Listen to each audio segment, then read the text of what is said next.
Fox News alert, the Justice Department just released the bombshell report that we've been waiting for. What actually happened on January 6th?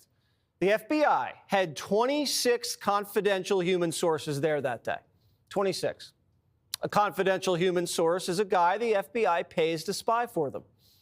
Of the 26 confidential human sources who were in D.C. on Jan 6th, 4 entered the Capitol during the riot.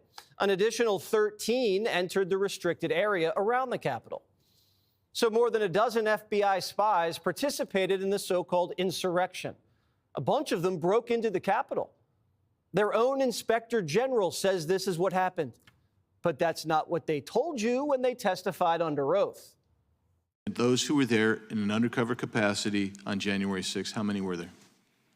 Again, I'm not sure that I can give you that number as I sit here. I'm not sure there were undercover agents on scene. I thought I heard you say you didn't know whether there were FBI agents or informants or human sources in the Capitol or in the vicinity on January 6th. Did I misunderstand you? I thought that's what you said. Well, I referred very specifically to undercover agents. Yeah. And so are you acknowledging then there were undercover agents? As I sit here right now, I do not believe there were undercover agents on scene. The inspector was hiding something, so Congress asked the question a different way. Listen. Did you have confidential human sources dressed as Trump supporters inside the Capitol on January the 6th prior to the doors being open? Again, I had to be very careful. It should be a no. Can you not tell the American people no? We did not have confidential human sources dressed as Trump supporters positioned inside the Capitol. Gentleman's time has expired. You should not read anything into my decision not to share information. Director Ray, confidential human gentleman's sources. time. Ray's right. The FBI didn't have undercover agents at January 6th.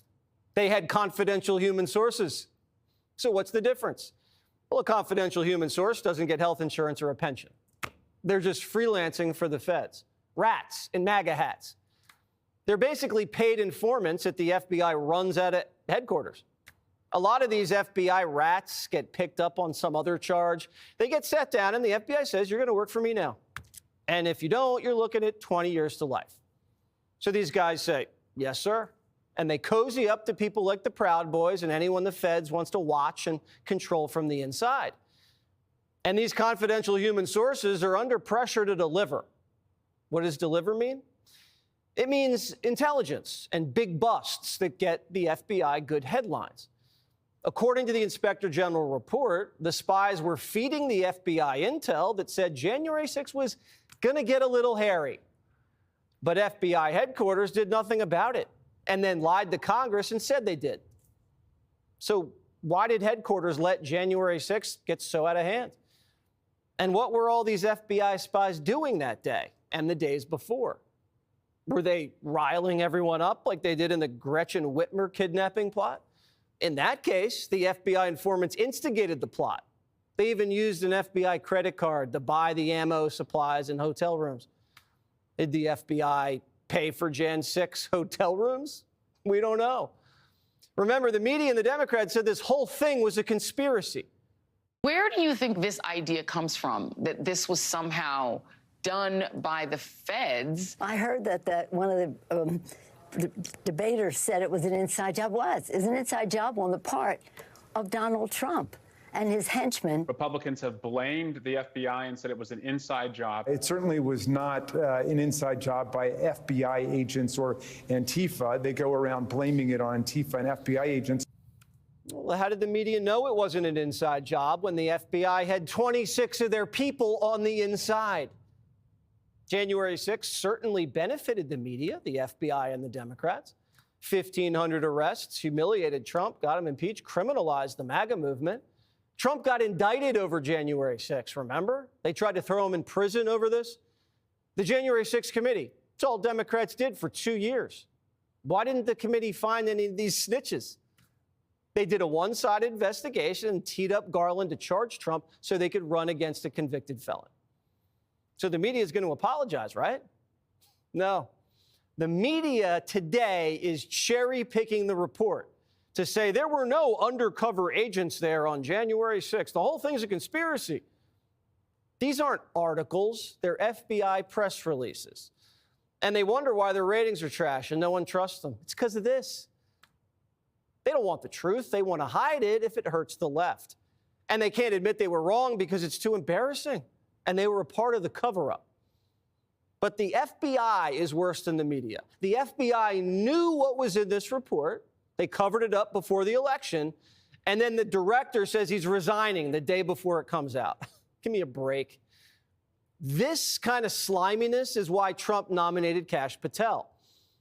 I wonder what else Kash is going to find in the bureau when he looks under the hood. As a former federal prosecutor and a public defender who defended a lot of these types of cases, what you need to show is whether or not the FBI and government agents were using undercover operatives and informants on the day of January 6th. Once you prove that, then you defeat the insurrection narrative with the FBI's own documentation. And what does this report do to the January 6th defendants? None of the confidential informants were arrested or charged. These guys were right alongside everyone, walking into the Capitol. But you're in prison for years? Now, if you're a defense attorney for a Jan 6er and this drops after the case was decided, that could change everything.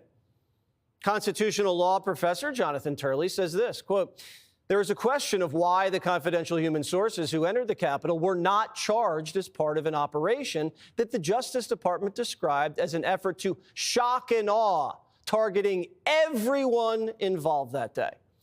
This report does not find specific wrongdoing or direction from confidential human sources in the rioting. Congress, however, is likely to seek more information on these sources and their conduct on the day. Are you allowed to commit crimes as a spy for the FBI and not get charged? Because they said this was the greatest attack on democracy ever. Said it was up there with 9/11. Traitors, they said, seditionists. They're off scot-free. You can try to overthrow the government if you're an FBI rat and just walk away. Congress has to find out. And what does this mean for pardons? I mean, the Hunter Biden pardon already greased the runway for Trump, but this report's all the ammo Trump needs. He told Time magazine, it's going to start in the first hour, maybe the first 9 minutes. Now, if I were president, I don't think I'd pardon J6ers who were slugging cops, but if you were wandering around peacefully, come on. And it's not just Kash Patel that's going to clean house. Tulsi's on deck. I'm here with Tulsi Gabbard. She's here on the Hill meeting with my colleagues. She's going to be a great DNI, a Director of National Intelligence. It's a really important job. It oversees all of our intelligence agencies, and it's in need of reform. I think everybody would admit that, and so we need to bring in a reformer. Now, the deep state's never been this backed into a corner, ever. We have Trump assassination files that we want to release, JFK assassination files, COVID files, Epstein, Diddy. What about that pipe bomb? Is the FBI still working on that one? Who planted that?